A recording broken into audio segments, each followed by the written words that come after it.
Then let me see can and could. How do we use could in our day-to-day grammar? చూద్దాం. ఇక్కడ could also express the ability of a person. ఒక వ్యక్తి యొక్క ability could చెప్తుంది.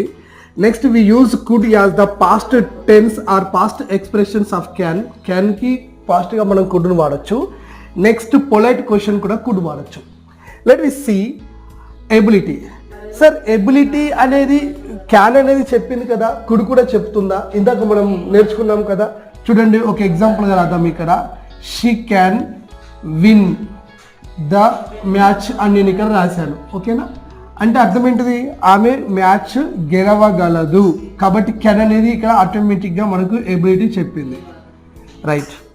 ఇప్పుడు ఇదే సెంటెన్స్ని she could win the match అని మనం రాసినప్పుడు, ఓకే, ఇలా రాసినప్పుడు మరి కుడ్ కూడా ఎబిలిటీ చెప్తుందా?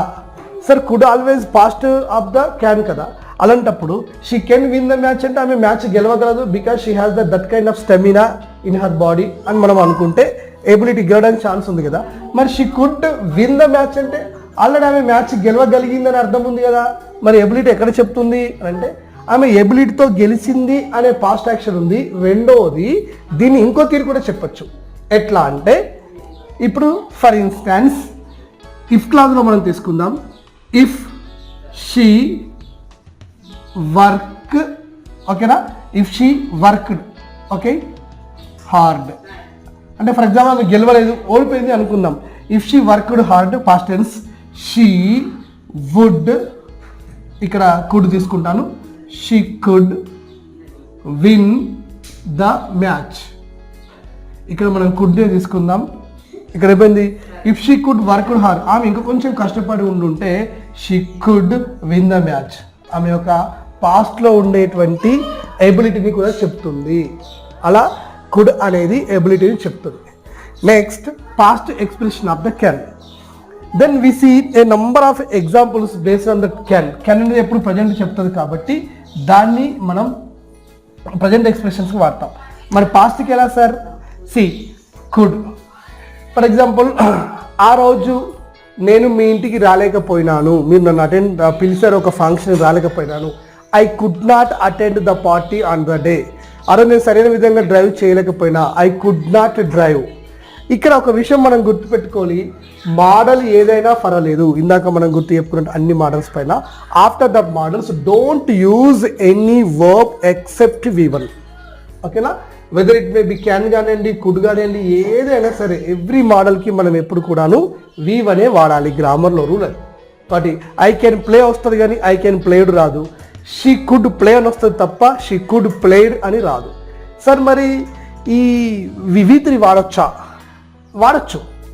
బట్ ఈ మోడల్కి ఆ V3కి మధ్యలో బీ ఫామ్ అనేది ఉండాలి. అంటే ప్యాసివ్ వాయిస్ మోస్ట్లీ. రైట్. ఇక్కడ ఏం చెప్పొచ్చు అంటే ఎగ్జామ్స్, ఓకేనా, ఎగ్జామ్స్ అని తీసుకున్నాను, లేదా పెన్ తీసుకున్నాను. Okay, pen has been sold. ఇక్కడ ఇది ఒక ప్యాసివ్ వాయిస్ కదా, pen has been sold. Present perfect tense passive voice వచ్చింది కదా, దీన్నే pen can be sold.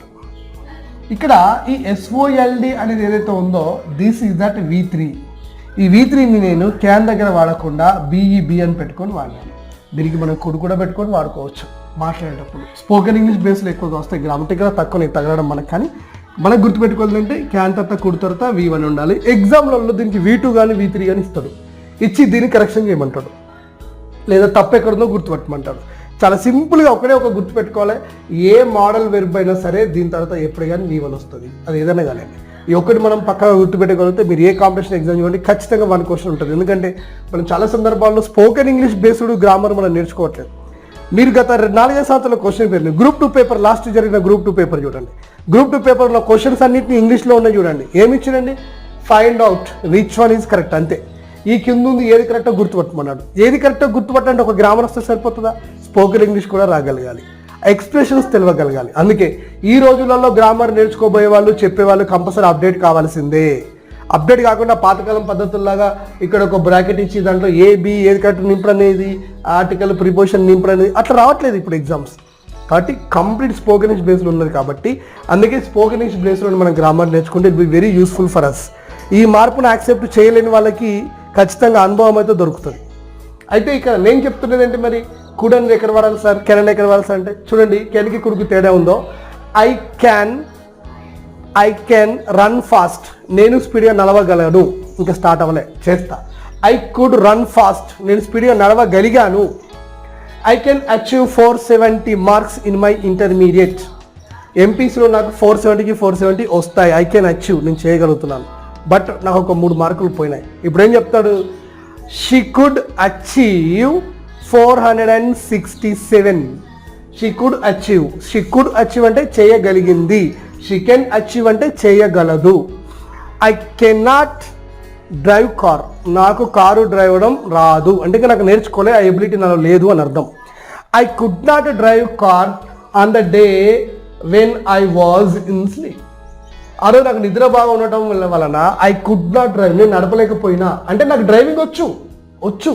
I cannot అంటే అసలే రాదు, ఐ కుడ్ నాట్ అంటే వచ్చు కానీ నడపలేకపోయినా, అది తేడా అక్కడ. ఓకేనా, చూడండి, I can't take a bike, I can't by A bike, నేను బైక్ కొనను. I could not by A bike when I was 16 years, నేను 16 సంవత్సరాలు ఉన్నప్పుడు బైకులు కొనలేకపోయినా, ఆ రోజు నాకు ఎబిలిటీ లేదు, ఈ రోజు ఎబిలిటీ ఉంది. ఇలా మనం క్యాన్ని కుడ్ని 2 రకాలుగా ఎలా వాడాలో తెలుసుకోవచ్చు. ఫైనల్గా చెప్పొచ్చిందంటే can indicate the ability of a person in the present time, could indicate the ability of a person in the past time. So ఫాస్ట్లో గతంలో ఉండేటువంటి ఎబిలిటీకి మనం కుడ్ వాడచ్చు. అయితే ఎగ్జామ్లో ఇచ్చే క్వశ్చన్లలో క్యాన్ తర్వాత కానివ్వండి, కుడ్ తర్వాత కానివ్వండి, ఎప్పుడే కానీ V2 లేదా V3 అనేటివి ఎగ్జామ్లో ఇస్తారు. అలాంటప్పుడు మనం వీటిని చాలా ఈజీగా ఫైండ్ అవుట్ చేసి ఆన్సర్ కనిపెట్టాలి. ఓకే, ఇప్పుడు టెట్ కానివ్వండి, డిఎస్సి కానివ్వండి, ఇటు పోలీస్ డిపార్ట్మెంట్లో ఉద్యోగాలలో గతంలో ఉన్న క్వశ్చన్ పేపర్స్ మీరు చూసారో లేదో, నేను ఇక్కడ లైవ్గా చెప్తున్నాను కాబట్టి ఇక్కడ నేను చూపించలేకపోతున్నాను. జూమ్ సెషన్ అయితే నా క్వశ్చన్ పేపర్ని చూపించవాలి. అక్కడ ఇలాంటి క్వశ్చన్స్ మనకి ఎక్కువగా ఉంటాయి. చూడండి, రోహన్ ఒక సింపుల్ క్వశ్చన్, ఓకేనా, కెనాట్, ఓకేనా, ఓన్ ద మ్యాచ్, సింపుల్గా తీసుకున్నాను నేను ఇక్కడ, కెనాట్ ఓన్ ద మ్యాచ్ అని ఇచ్చాడు. ఎందుకంటే కొంచెం పెద్ద ఉంటుంది క్వశ్చన్ కన్ఫ్యూజ్ చేయడానికి, కానీ ఇక్కడ తప్పు ఎక్కడ జరిగింది అంటే వెరీ సింపుల్గా మనం చూస్తే తప్పు ఇక్కడ జరిగింది. ఎందుకంటే విన్ అనేది మనకి వర్బ్ 1, విన్ యొక్క పాస్ట్ టెన్స్ ఏంటిది, ఓన్, అయిపోయింది కదా. ఇంకొకటి కూడా ఓన్ కదా, రైట్. ఇప్పుడు win win win, so win own 3 సార్లు విన్ విన్ విన్ ఉండడానికి ఛాన్స్ లేదు కాబట్టి ఓన్ ఉంది కదా, రైట్. ఇప్పుడు మరి ఇక్కడ కెనాట్ తర్వాత V1 రావాలి కదా.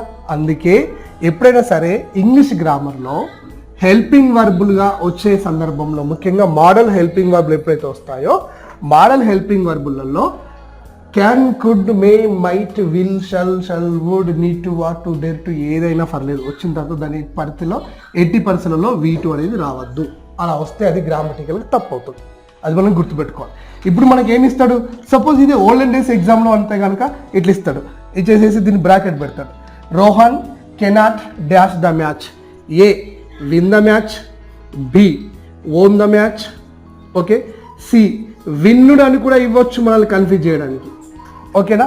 ఇంకెక్కడ నన్ ఆఫ్ ద ఎబోవో లేకపోతే విన్నింగ్ అని కూడా ఇస్తే ఇవ్వచ్చు ఫర్ ఎగ్జాంపుల్, రైట్. ఇప్పుడు మనం చూస్తే ఏది కరెక్ట్.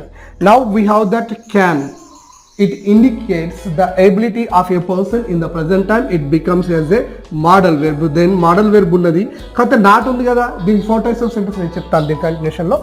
ఇలాంటి సందర్భంలో మనకు వచ్చే మెయిన్ వర్బ్ కంపల్సరీగా V1 ఉండాలి. ఇక్కడ V1 ఏదైతే ఉంటుందో అది ఆన్సర్ అవుతుంది. విన్నింగ్ V1 ఇంగ్ కాబట్టి ఆన్సర్ కాదు. వినుడ్ అనే వర్డ్ ఇంగ్లీష్లో లేదు కాబట్టి తప్పు అవుతుంది. ఓన్ అనేది ఇంగ్లీష్ వర్డ్ ఉంది కానీ it becomes as a past tense కాబట్టి ఇక్కడ పాస్ట్ టెన్స్ వాడడానికి ఛాన్స్ లేదు. విన్ అనేది V1 ఇక్కడ కరెక్ట్ కాబట్టి ఆప్షన్ ఏ ఇస్ కరెక్ట్. ఇలా మనం ఆన్సర్ పెట్టచ్చు. కానీ ఇలా కూడా ఇప్పుడు ఇవ్వట్లే ఈ రోజుల్లో, ఎందుకంటే ఇంత ఈజీ ఇలా చూడగానే కళ్ళకు కనిపించే ఆన్సర్స్ ఇవి. ఇట్లా అడగాడు, ఇంకా ఇట్లాంటి ఒక 5-6 సెంటెన్స్ 4-5 ఇచ్చి ఆ సెంటెన్స్ ఓవరాల్గా ఏది కరెక్ట్ ఉందో అడుగుతాడు అనమాట.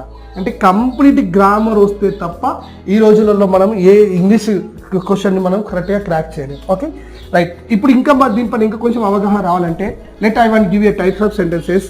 Most of the things we can see that types of sentences. Number 1 simple sentence. Okay, next interrogative sentence కామన్గా. And third one is that negative sentence, NEGATIVE negative sentence. And the fourth one is negative and interrogative sentence. ఇక్కడ చాలా స్పీడ్గా రాస్తున్నాను ఎందుకంటే లైవ్లో class చెప్తున్నప్పుడు speed చెప్పాలి కాబట్టి నేను స్పీడ్ రాస్తున్నాను. మీరు నా వాయిస్ని ఫాలో అవ్వండి. Simple sentence, interrogative sentence, negative sentence, interrogative and negative sentence. Let we see simple sentence structure ఎలా ఉంటుంది. సబ్జెక్ట్ వచ్చేసి క్యాన్ వచ్చేసి V1 నుండి ఆబ్జెక్ట్ ఉంటుంది. See the difference between, what are the difference between be forms, do forms, have forms and models అని చెప్పగలిగితే the first difference is that after any be form we don't use any main verb. After do forms, after have forms we don't use any main verbs, but it is possible in the case of only model verbs. ఇప్పుడు చూడండి మనం ఒక sentence రాస్తున్నాం, she is అని ఒకటి రాసినాం. Okay, for example she is cut vegetable అని మనం ఒక సెంటెన్స్ ఇంగ్లీష్లో రాసినాం అనుకోండి. ఇది తప్ప కరెక్ట్ అనేది ఖచ్చితంగా తప్పు అవుతుంది. ఎందుకు తప్పు అవుతుంది? Because cut is a V1 or V2 or V3 because it comes under unchangeable verb. ఇది ఈ అన్చేంజబుల్ వెర్బ్ మనం ఎక్కడ వాడినాం? బీ ఫామ్ తర్వాత వాడినాం. సో ఏమ్ ఈజ్ ఆర్ వాజ్ వర్ ఏవైతే బీ ఫామ్స్ ఉంటాయో వీటి తర్వాత ఇంగ్లీష్లో ఎప్పుడు ఎక్కడ కూడా V1 అనేది రాదు. ఓకేనా? షీ ఈజ్ కట్ అనేది కాకుండా షీ ఈజ్ కటింగ్ అంటే దీనికి ఒక గ్రామటికల్గా అర్థం వస్తుంది. Because it becomes a present continuous tense, it indicates the tense. కాబట్టి ఇక్కడ V1 వచ్చినప్పుడు ఈ సెంటెన్స్ గ్రామటికల్ కరెక్ట్ కాదు. లేదు మరి ఇంకేమన్నా హ్యావ్ ఫామ్తో రావచ్చా? ఫర్ ఎగ్జాంపుల్ దే హ్యావ్ అని ఉంది కదా, right, they have by A car, ఇది కరెక్ట్ అవుతుందా? ఇది తప్పు అవుతుంది గ్రామటికల్. ఎందుకు తప్పు అవుతుంది sir? They have, the word have indicate that. దీని తర్వాత సరే ముందు చూద్దాం, V1 ఉందా, V2 ఉందా, V3 ఉందా? బై బాట్ ఇక్కడ V1 ఉన్నది. హ్యావ్ తర్వాత V1 వాడడానికి ఛాన్స్ లేదు. అంటే బీ ఫార్మ్స్ తర్వాత V1 వాడొద్దు. నెక్స్ట్ డూ ఫామ్ తర్వాత రేర్గా డూ ఫామ్ అని లెక్కలో తీసుకోవద్దు. నెక్స్ట్ హ్యావ్ ఫార్మ్స్ అంటే హ్యావ్ కానీ హ్యాజ్ కానీ హ్యాడ్ కానీ దీని తర్వాత కూడా V1 అనేది ఇంగ్లీష్లో రాదు. మరి బీ ఫార్మ్స్కి రానప్పుడు, హ్యావ్ ఫార్మ్స్కి రానప్పుడు ఇదే హెల్పింగ్ వర్బ్లో అడిషనల్గా ఉండేటువంటి మోడల్కి వస్తుందా అంటే మోడల్కి ఆల్వేజ్ ఖచ్చితంగా V1 వస్తుంది. అది రూల్ ఇంగ్లీష్లో. మరి బీ ఫామ్ తర్వాత ఏం రావడానికి ఛాన్స్ ఉంది? V1 రానప్పుడు ఏం రాస్తుంటే V1కి ఇంగ్ రావడానికి ఛాన్స్ ఉంది కంటిన్యూస్ టెన్స్ అయితే. ఇక్కడ ఎప్పుడైతే హ్యావ్ ఫార్మ్స్ వాడుతున్నావో హ్యావ్ ఫామ్ తర్వాత ఖచ్చితంగా V3 ఉండాలి. అది ఇంగ్లీష్ గ్రామర్ రూల్. కాబట్టి they have by A car అని కానీ బాట్ ఏ కార్గా మారిస్తే ఆన్సర్ వస్తుంది. అంటే దీనికి V1 ఇంగ్ వాడుకోవచ్చు, దీనికేమో V3 వాడుకోవచ్చు. మరి ఈ V1 ఇంగ్లు కానీ V3 కానీ ఈ మోడల్ వెర్బ్లకు వాడచ్చా? వాడరాదు. మళ్ళీ దీని రూల్స్ వేరు. సో మోడల్ వెర్బ్లోకి ఎప్పుడే కానీ క్యాన్ కానీ కుడ్ కానీ మే కానీ మై కానీ ఏది వచ్చినా సరే దాని తర్వాత V1 మాత్రమే ఉండాలి. V2 V3 ఎగ్జామ్లో ఉండొద్దు. మీకు ఎగ్జామ్లో దాని మీదే ప్రశ్న ఇస్తాడు, దాన్ని మనం కరెక్ట్గా చూసుకోవాలి. తొందర పడకుండా కొంచెం ఆలోచన చేసి ఈ అంటే కొన్ని మనకు ఏది V1 ఏది 2 అనేది తెలుసుకోగలగాలి. మనం ఆల్మోస్ట్ ఆల్ PG పూర్తి చేసిన 4 సంవత్సరాలకు 10 సంవత్సరాలకు ఒక కాలంలో మనం ఎక్స్పీరియన్స్ ఉన్నా కానీ కొన్ని వెర్బులకు మనం V1 V2 తెలియాలి. ఈజీగా గుర్తుపట్టగలిగేది ఎగ్జామ్లో ఇస్తుంది, ఎగ్జామ్ కాదు కదా. ఎగ్జామ్ యొక్క ముఖ్య ఉద్దేశం కాంపిటీషన్ని తగ్గించడం. కాంపిటీషన్ తగ్గించాలంటే ఏం చేయాలి? సాధ్యమంత క్వశ్చన్ పేపర్ డిఫికల్ట్గా ఉండాలి. కాబట్టి subject can V1 and object this indicates that simple sentence with the using of that helping verb can. Next interrogative sentence వచ్చినప్పుడు ఈ క్యాన్ ఇటు వచ్చేసి subject V1 and object and question mark. Negative వచ్చేసి subject can, next దీనికి not add చేసేసి V1 and object. Interrogative నెగటివ్ని మనం రెండు ఫామ్లో రాయొచ్చు. ఒక ఫస్ట్ ఫామ్ ఏంటంటే క్యాన్ ముందుగా తీసుకొని దీనికి నాట్ యాడ్ చేసేసి cannot subject V1 and object question mark పెట్టచ్చు. లేదంటే దీనికి ఇంకొక model can subject not V1 object and question mark ఇలా చెప్పచ్చు. Later I want to give one example. ఇక్కడ ఒక ఎగ్జాంపుల్ చెప్పినాను. For example Ramu can drive a car. ఇప్పుడు చూడండి ఇది సబ్జెక్ట్ రాము అనేది క్యాన్ తీసుకున్నాను, వెర్బ్ ప్లేస్లో డ్రైవ్ తీసుకున్నాను, ఏ కార్ ప్లేస్లో ఆబ్జెక్ట్ తీసుకున్నాను. Then I can say that who can drive a car? Ramu. The word question word who indicate the subject of the sentence. Next, what are the words that we can use to find out an object in a given sentence? We use that what or whom that we can find out an object in the given sentence. Let me see. Ramu can drive what? A car. Ramu can drive whom? We did not get that answer for the whom. So that what answer we got is object. So this subject is object enough to can helping verb, drive అనేది main verb. తెలుగులో meaning వస్తుంది, the word can indicates the ability of the person Ramu. రాముకుండే ability ఏంటిది, అతను car నడపగలడు, మీరు నిశ్చితంగా ఎక్కడే మీ ఇంటికి తీసుకెళ్తాడని అర్థం ఉంది ఇక్కడ. దీన్ని మనం ఇంటరాగేట్ క్వశ్చన్ చేసినప్పుడు ఏమవుతుంది, can Ramu okay drive car. నాకు కొంచెం డౌట్గా ఉంది, రాము కారు నడపగలడా అనే సందర్భంలో ఇది వాడతాం, can Ramu drive a car. ఇక్కడ డ్రైవ్కి 80% ఎగ్జామ్లో ఈ క్వశ్చన్ పేపర్ ఇచ్చేటప్పుడు మేబీ ఇక్కడ వెర్బ్ టు రావచ్చు, అది మనం చూసుకోవాలి. ముఖ్యంగా వెర్బ్ టు ఏ సందర్భంలో ఇస్తారంటే నెగటివ్ క్వశ్చన్లోనే ఇస్తాడు. ఎందుకంటే అతను చెయ్యలేడు అనేది మనకి ప్రజెంట్ క్వశ్చన్ అయినా అడగచ్చు, పాస్ట్ అయినా అడగచ్చు. ఇప్పుడు చూడండి, రాము కెనాట్ డ్రైవ్ ఏ కార్. దీని మీనింగ్ ఏమొస్తుంది, రాము కెనాట్ డ్రైవ్ ఏ కార్ అంటే అతనికి డ్రైవింగ్ ఇప్పుడు రాదు అని వస్తుంది. రాదు అతనికి అంటే ఇంకా నేర్చుకోలేదు అని అర్థం ఇక్కడ కామన్గా. ఎందుకంటే can indicate the ability of the first person. మరి కెనాట్ ఏమి ఇండికేట్ చేస్తుంది, అతనికి ఎలిజిబిలిటీ లేదని చెప్తుంది. కాబట్టి రాము కెనాట్ డ్రైవ్ ఏ కార్ అంటే అతనికి ఇప్పుడు డ్రైవ్ రాదు. చాలా సందర్భంలో ఇక్కడనే వీళ్ళు V2 ఇస్తారు, మనకి డ్రో 1 పెడతాడు. రాము కెనాట్ ప్లేడ్ వేల్ అని ఇస్తాడు. రాము కెనాట్ ప్లేడ్ వేల్ ఏంది, బాగా ఆడలేకపోయాడు, that's what he lost his match అని ఇచ్చాడు. పక్క సెంటెన్స్లో దట్స్ వాట్ హీ లాస్ట్ అనే పాస్ట్ టెన్స్ ఉన్నప్పుడు ఇక్కడ కెన్ ఎందుకు కరెక్ట్ అవుతుంది, అయితే కుడన్న రావాలి, లేదా అక్కడ ఉండేటువంటి V2ని మనం కంపల్సరీ V2 లేదా V3 ఉన్నది V1గా మార్చాలి. ఇక్కడ కుడు వచ్చినా కుడు రాకపోయినా కానీ always after that models there should be V1, అది మనం గుర్తుపెట్టుకోవాలి. ఈ తర్వాత 4th వన్ వచ్చేసి cannot Ramu drive a car అంత నడపలేకపోయాడా అని ఇలా అడుగుతారు. ఇక ఇంటరాగేటివ్ సెంటెన్స్లలో మనం చూసినటువంటి సెంటెన్స్లలో WH ఎప్పుడు వాడాలి, దీని మీద కూడా మనం కొన్ని క్వశ్చన్స్ ఎగ్జామ్లో చూస్తూ ఉంటాం. ముఖ్యంగా పోలీస్ ఎగ్జామ్లో 2-3 క్వశ్చన్స్ ఇచ్చాను. So all are the WH అంటే మనం ఏమేమి చూసుకోవచ్చు అంటే దీన్ని 1H 6W ఓకే. దీంట్లో 6-7 అన్నా ఏం కదా అనుకోండి, ఒకటి హూమ్ హూస్ తీసుకోకపోతే వాట్ వేర్ వెన్ విచ్ ఓకేనా, హూమ్ ఇవి ఏవైతే ఉన్నాయో హౌ, వీటిని ఎక్కడ వాడాలి సార్, ఇది ఒక మన క్వశ్చన్. చూడండి, Ramu can drive a car అని ఉంది కదా, రాము కార్ నడపగలడు. ఓకే, రాము కార్ ఎలా నడపగలడు అని మనం క్వశ్చన్ అడగాల్సి వచ్చినప్పుడు ఇక్కడ మనం హౌ యాడ్ చేసామనుకోండి, how Ramu can drive a car ఇచ్చేస్తాడు. ఇది ఇలాంటి సెంటెన్స్ ఇచ్చినప్పుడు గ్రామటికల్ కరెక్ట్ ఉందో లేదో చూడమంటాడు. It is this question is based on that spoken English. Okay, let we see. Ramu can drive a car అనే ఈ సెంటెన్స్ని మనం ఏం చేసినామంటే ఓన్లీ హౌ యాడ్ చేసేసినాం. హౌ యాడ్ చేసినప్పుడు ఈ సెంటెన్స్ ఇంటరాగేట్ సెంటెన్స్ అవుతుందా, కాదు. ఎందుకు కాదు అంటే ఇది గ్రామటికల్గా తప్పు. కాబట్టి ఎందుకు తప్పు అవుతుంది, లెట్ వి సీ. మన టైప్స్ ఆఫ్ సెంటెన్స్ ఒకసారి గుర్తుపెట్టుకుంటే ఈ ప్రాబ్లం మనకు రాదు. ఇది సింపుల్ సెంటెన్స్ అన్నాం, ఇంటరాగేటివ్ అన్నాం, 3వది నెగిటివ్ అన్నాం, 4వది ఇంటరాగేటివ్ నెగిటివ్ అన్నాం. క్వశ్చన్ అంటే ఇంటరాగేటివ్ అనేది దేనికి ఉంది, ఒకటి సెకండ్ దానికి ఉంది, తర్వాత 4th దానికి ఉన్నది. ఎందుకు interrogative, because both of these sentences they start with that helping వర్బ్తో స్టార్ట్ అయినాయి. కాబట్టి వీటిని మనం ఇక్కడ క్యాన్ అనే దాంతో స్టార్ట్ అయింది, ఇక్కడ కూడా క్యాన్ అనే దాంతో స్టార్ట్ అయింది. కాబట్టి ఇవి ఇంటరాగేటివ్ సెంటెన్స్. ఇంటరాగేటివ్ సెంటెన్స్ ఎప్పుడైతే ఆల్రెడీ మనకు రెడీమేడ్గా ఉన్నాయో వీటికి మాత్రమే WHలు యాడ్ చేయాలి. అంటే she can win the match అనే దానికి బదులుగా దీనికి మనం how can she win the match అని అంటే క్వశ్చన్ అవుతుంది తప్ప హౌ షీ క్యాన్ అంటే కాదు. ఓకే, ఒకటి నేను ఎగ్జాంపుల్ రాస్తాను, దీని ఎగ్జాంపుల్ ఇక్కడ రాసే ప్రయత్నం చేస్తాను. అంటే అక్కడ కొంచెం జిగ్జాగ్ అయింది కదా. She can get good marks అందామా, రైట్, గెట్ గుడ్ మార్క్స్, ఇది ఒక సెంటెన్స్. ఆమె బాగా చదవదు, ఎందుకు గుడ్ మార్కులు వస్తాయి అని అన్నప్పుడు దీనికి మనం హౌ యాడ్ చేసి హౌ క్యాన్ షీ గెట్ అని అంటే ఇది గ్రామటికల్ తప్పైంది. ఇది వారదు, ఇలాంటి సెంటెన్స్ ఉండొద్దు. ఇది మనం ఇంగ్లీష్ మాట్లాడడం రానప్పుడు స్పోకెన్ ఇంగ్లీష్ బేస్ నేర్చుకోవాలి కదా గ్రామర్ని. మాట్లాడడం రానప్పుడు మాట్లాడే వాళ్ళకి తప్పు అనిపించకపోవచ్చు, వినే వాళ్ళకి కూడా తప్పు అనిపించకపోవచ్చు. కానీ తప్పు ఎక్కడ అవుతుందంటే ముందు ఇంటరాగేట్ చేస్తే ఏమవుతుంది, ఎప్పుడు క్యాన్ షీ అవుతుంది, మీతో సేమే. So she can get good marks అనేదాన్ని can she get good marks అని అనేదానికి దీనికి హౌ యాడ్ చేయి.